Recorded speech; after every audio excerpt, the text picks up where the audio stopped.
So my name is Atelston Fitzgerald the first. My mom named me after the first king of England.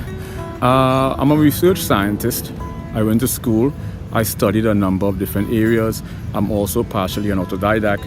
I was also educated by a number of different prominent and affluent individuals privately, and I was also held under the umbrella of a number of different spiritual leaders exclusively, where I have obtained a number of different obscure, esoteric, arcane, and ancient knowledge preceding eons of times, etc., etc., back to antiquity.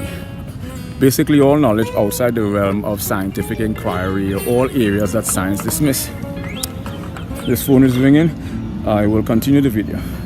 So basically, I apologize, this has to be organic, natural. Basically, my website is based on a cross-disciplinary, multidisciplinary, transdisciplinary, and interdisciplinary analysis, primarily centered around material science. I may take a radical approach to physical reality.